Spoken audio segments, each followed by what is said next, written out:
Welcome to the Elaborate Topics podcast, where we focus on lab-specific strategies for medical laboratory professionals. We're proud to be the healthcare detectives that work behind the scenes to get the results needed to influence medical decisions. Let's grow together and jump right into the lab. Welcome back to another episode of Elaborate Topics. I am your laboratory mentor for this episode, Tywauna Wilson. I am so excited about the opportunity to talk with you for all things medical laboratory, technical and leadership.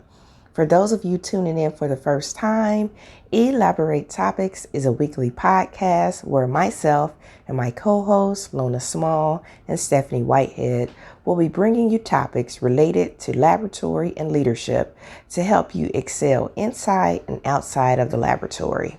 I'm very excited about the show today, so let's jump right in. In this episode, we will be talking about defining your career leadership roadmap.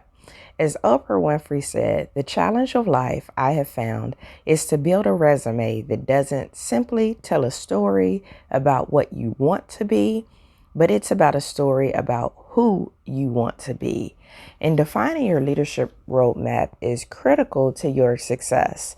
Now that you have embarked on the journey and decided to get into the field of medical laboratory science, you want to think about where it is that you want your career to go, whether you want to specialize and go into a certain discipline, whether you want to move into the administrative side, whether you want to go on and further your education and move into pathology.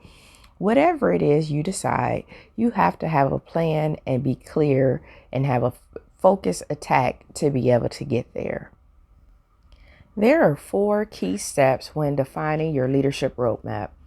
Step 1 is your vision statement. Just like most organizations, you should have a personal vision statement for your career.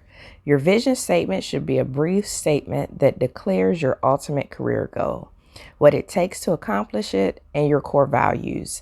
A vision statement should be a few sentences that are inspiring and gives you clarity on the reason you're doing what you're doing and where you aspire to go in the future. This will guide your path for long-term success and help you with your short-term goals. Ask yourself questions like, who do you want to help? What is important to you? How does it align with the values that are important to me?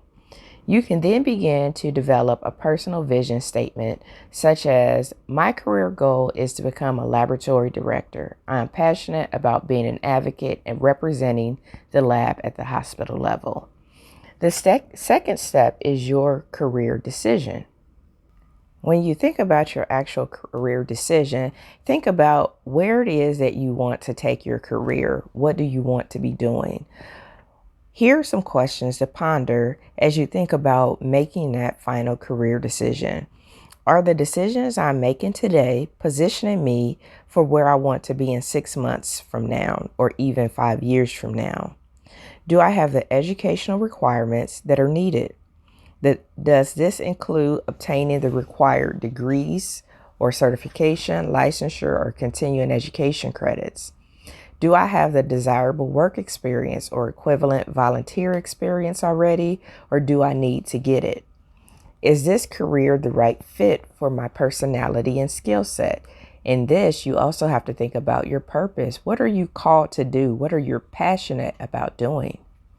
Do I have the right people in my corner to help me succeed in this space of where I'm trying to go? Also, have I researched the career field to understand the employment outlook and demand? Is this something that has longevity? Is this something that is a right fit? Is this something that my skills will be positioned for to land me a job? Is this career in alignment with the life I want to live? Do you want to work a lot of hours a week or no? Is it family important to you? So some of those decisions may impact your career. Will I be happy doing this for the next 5 to 10 years or longer? Asking yourself these questions will give you insight on the path you should take. It is important to understand that the road to success is not always a straight line and does not require you to take a traditional path. So clarity on your career decision is important. Understanding your strengths and what you are good at. When you understand what you're good at, it allows you to focus on those and make those strengths extraordinary and neutralize the areas in which might be a challenge to yourself. So understanding what concrete, tangible skills set you apart, what things that you do well, and those qualities that you have. So being able to clearly articulate what it is that you bring to the table, what it is that you're able to do, whether this is you're really awesome at creating presentations or in the laboratory, you're really good with method validations. And so that's something that you just have a natural knack for. So what are those things? Maybe it's leading people. Maybe you are a people person and you just have a natural ability to lead your colleagues. So that is a skill. Being a leader of people is a skill, especially when your team respects you and really feels like you're going to bat for them. And finally, you want to plan your success and stay focused. Have you taken the time to write out your leadership career roadmap? Do you know where you ultimately want to go in your career? A good strategy is to see where you want to go in your career and then work backward on your roadmap to fill it with opportunities, jobs, and experiences that you will need to get to your end career goal. If you do this, you will be able to take risk and seek out experiences on your path that add value. This will help you, especially when you're thinking about jobs and does this job make sense? So that you're not getting jobs or going for jobs that are not in alignment with where you want to be at the end of your leadership career map. And you don't want to waste time on these opportunities that make no sense of where you're trying to be. Most importantly, you have to stay focused. You have to plan your leadership career map and you have to stay focused on meeting the goal and getting to the goal. We will walk into an example leadership career map so that you can get more clarity on what that looks like. So when you look at your 5-year career map, you're able to start placing in those important skills, education, people that you need to meet. When looking at your leadership career roadmap, let's take a 5-year time period. So let's look at where we are today and where we want to be in 5 years and then work backwards. So if we take that example of the vision statement that I said earlier, my career goal is to become a laboratory director. I'm passionate about being an advocate and representing the lab at the hospital level. And so in 5 years, I want to transition from being a medical laboratory scientist to being a laboratory director.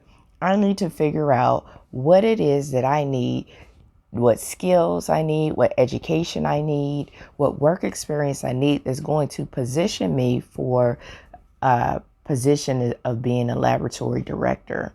So if I have today, just say I'm a medical laboratory scientist on the bench, and then in 5 years from now, I want to be a lab director, what is it that I need? So if that is the end goal, let's jump into what I might need. So you're going to need to look at your education. So what education is going to be required of that type of a position? Typically in a laboratory director role, especially if it's an administrative director role, you're going to need an advanced degree. You're going to need a master's degree or above. Typical master's degrees that I've seen laboratory directors have would be an MBA, Master's of Business Administration, your Masters of Healthcare Administration. I've also seen leaders have Masters of Education. I've also seen leaders have Master of Science degrees in various disciplines, biology, microbiology, blood banking and transplantation, you name it. they've had it. But some hospitals and organizations require at the manager level and above for you to have a master's degree. You just have to check whatever type of institution that you would be interested in working for, if that's going to be a requirement or not. So if you didn't have an advanced degree, then that's something that you know that you would need to put on your leadership roadmap to have accomplished within the next 5 years if you want to position yourself to be a laboratory director. You also need to think about if there's any additional certifications that you need to have. They're outside of having your MLS or MT ASCP or MLT ASCP, then there are really no additional certifications, although if you're in blood bank, they would like for you to have an SBB. ASCP is not required, but it would definitely position you to be a more favorable candidate in that case. But see if there's any required certifications. There are several certifications that would be nice to have. They could separate you, whether it's a PMP, a project management certification could separate you. And there's others that you could use to separate you. But you have to think about, does it make sense for what I'm trying to do in the next 5 years? So that's our education. We also want to look at our skills that's going to be needed for this laboratory director position. So most laboratory directors have to have some sort of financial acumen. You need to be able to understand budgets, basic accounting, labor. So if you know that you want to move into a laboratory director role, especially if it's administrative director, you might want to start taking some accounting classes. Start taking some classes where you understand QuickBooks, understand profits and loss statements, understand how to basic laboratory management, finance. You might want to take some of those classes so that you understand what we would be looking for in that position.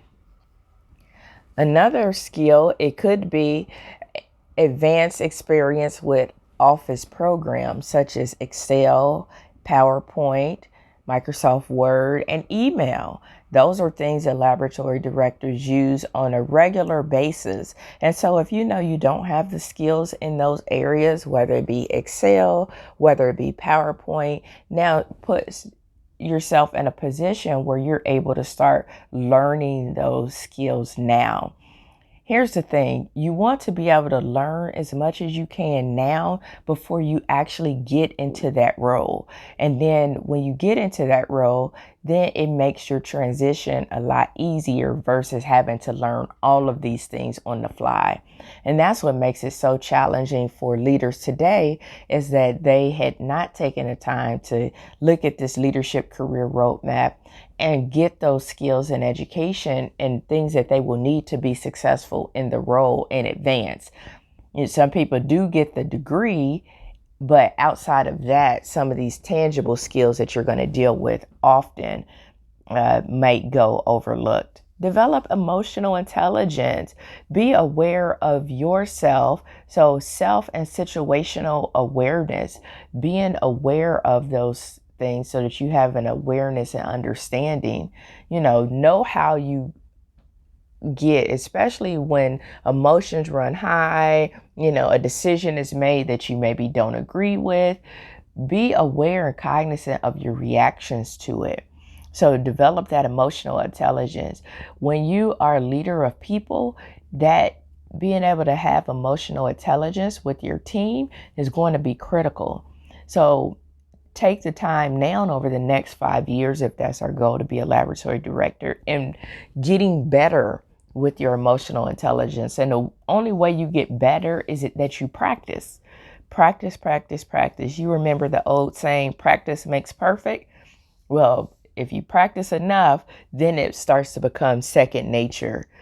Because one thing I can tell you, being a laboratory director, is that people are all different. And now more than ever, you have 5 generations in the workplace. And with the 5 generations, they act different, respond different. Even to feedback, how you might give one team member feedback is going to be different than how you give another team member. And it's going to cause you as the leader to maybe view things differently, respond differently, have a different tone. It might be a different atmosphere. Maybe one person, you can have that conversation with them in your office and everything is fine. The other one, they might respond better with you having that conversation, with them at the bench where they are in an environment that they feel is more safe. So those are the things, developing that emotional intelligence. Take a sales class. I know it sounds like, well, why would I need sales? Well, leadership is influence, and people that know how to influence typically know how to sell. You are going to have to sell ideas. You're going to have to sell initiatives. You're going to have to sell if your organization does any kind of reorgs or restructures. So there are going to be a lot of things that you're going to have to get influence and that you're going to have to use your influence and get buy-in for. And if you're not comfortable with that, then you should take a class that's going to give you some of the tools and techniques so that you're able to be more successful in that realm. And that's something that you can take now. Improve your public speaking. You're going to have meetings with your team. So you're going to have to get used to presenting ideas and having meeting minutes and working with your group, having presentations. So get comfortable with public speaking so that you're able to deliver a concise presentation, but you're able to get your points across without going over time, without rambling. So improve your public speaking. So these are all skills that you can start working on over the next 5 years, and you can have a conscious awareness that those are things that you need, especially if there are areas in which you're not very strong. Work and or volunteer experience, because what you do outside of work does count towards your leadership experience. I know when asked, sometimes people, when they think about their leadership experience, they only think about what they've done in the workplace. And it's not always about what you do in the workplace. Sometimes it's what you do outside of work that may make the difference. So what work experience or volunteer experience do you need to position you for that laboratory director role? So maybe you need more formal leadership experience because you haven't had that opportunity in the workplace yet. Maybe you are not a technical coordinator or lead tech or, have an advanced position in the laboratory. Well, you may need to chair a committee. So you might need to chair a committee. Maybe it's, at your church, or maybe it's with your kids' group where you're chairing the committee. And what you're doing is you're developing those leadership skills. How do you respond and act in a position of leadership? Are you able to get the message across? Are you able to work with other people towards the mission? So chair a committee.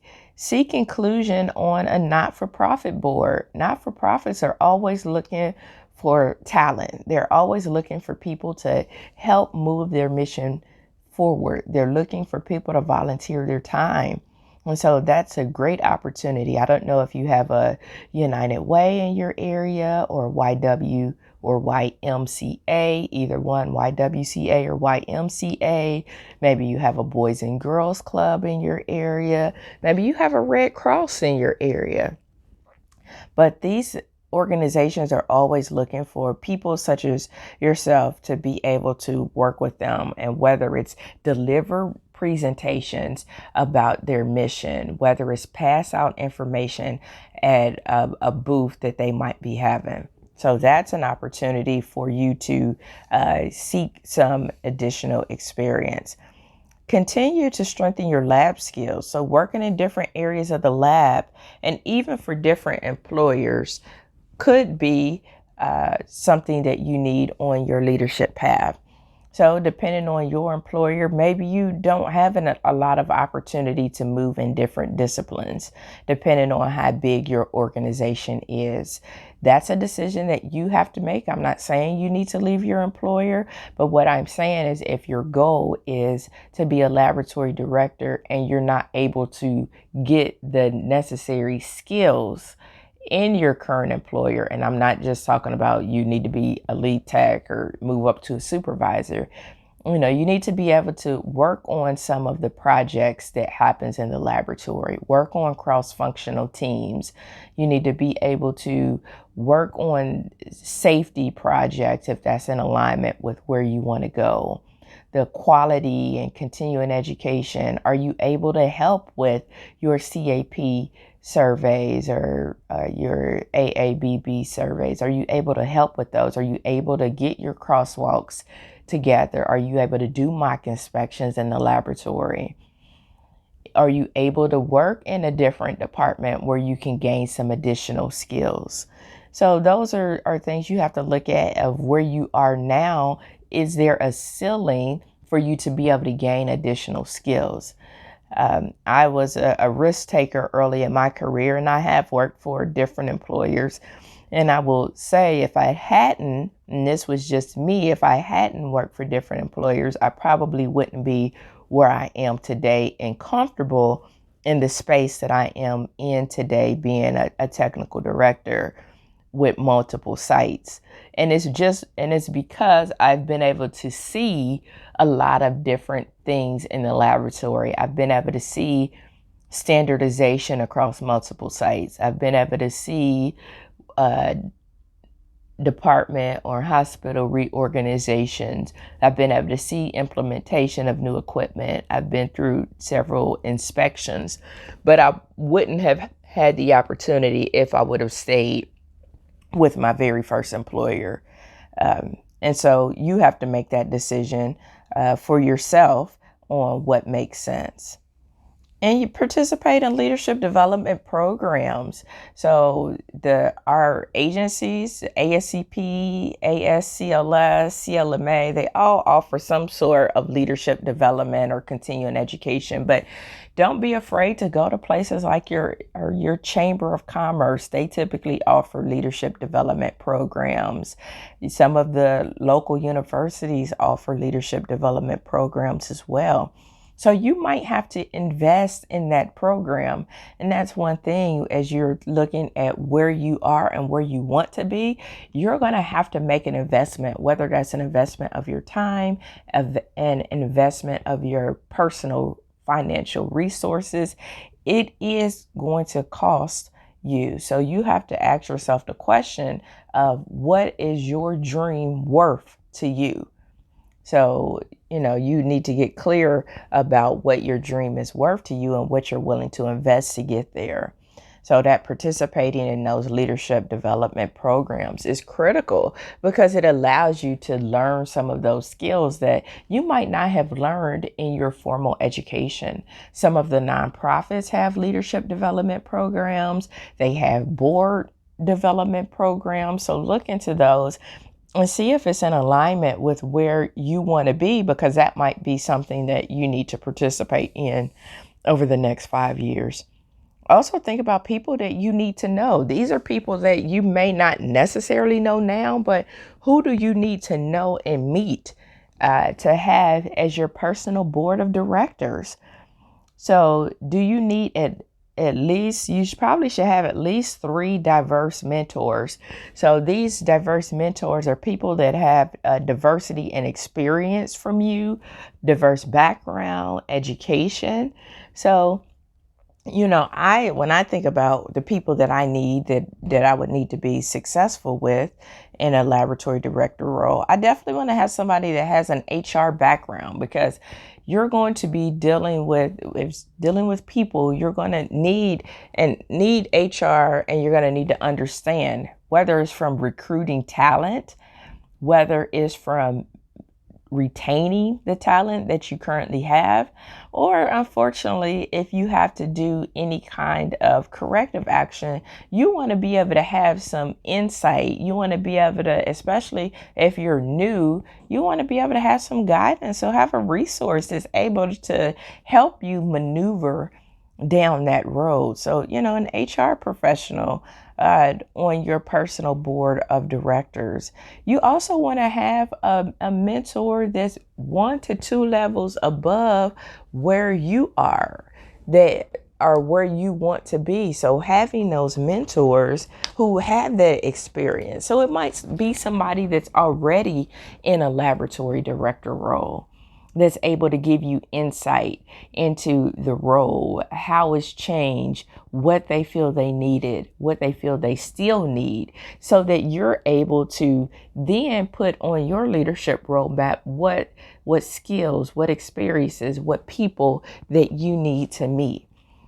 You also want to not just have mentors, but have coaches. There is a difference between coaches and mentors. So coaches are those professionals that help bring out the best in you. They are able to coach you to the next level. These are people who have the proven experience in that field of study. These are people that constantly develop their coaching skills, that they're able to be able to guide you to the next step. And those mentors are those people that are able to use their personal experience. They are able to give you insight to help lessen your learning curve.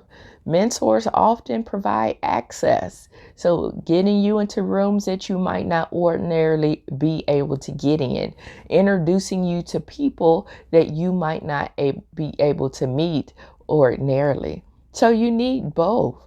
And so you need to look at your personal board of directors and say, who do I need to meet over this next 5 years so that I am in a good place and position for success when I get into my laboratory director role. And then make sure you have a timepiece to it. Start it today, date it today, and have it clear. 5 years from now, on this date, that's what I want to be, and keep going towards that goal.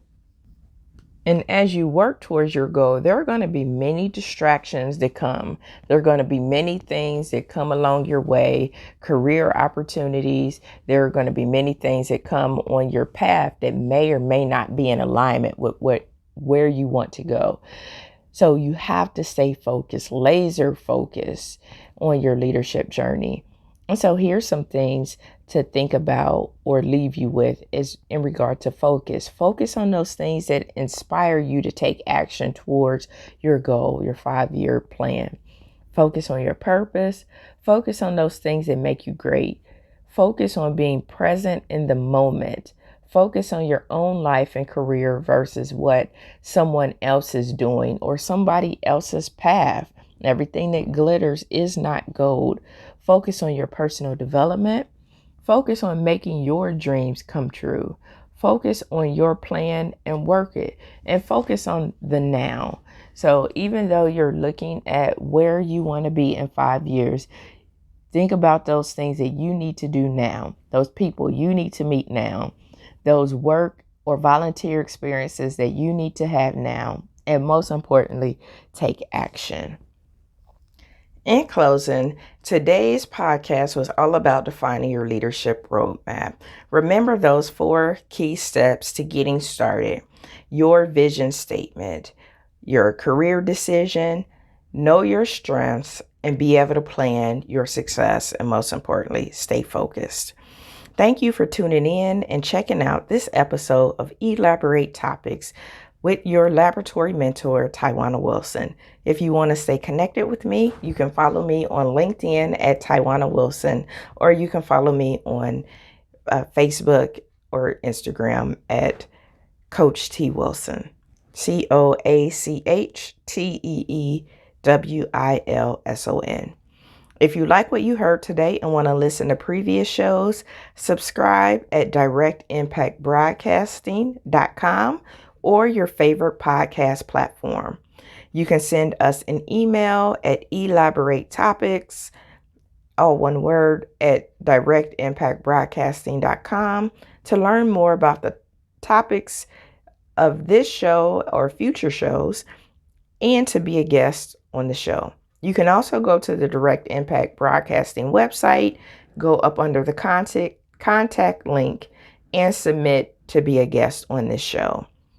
Please tune in next week to hear from another amazing leader and leaders that's inside and outside of the laboratory, and have an amazing day.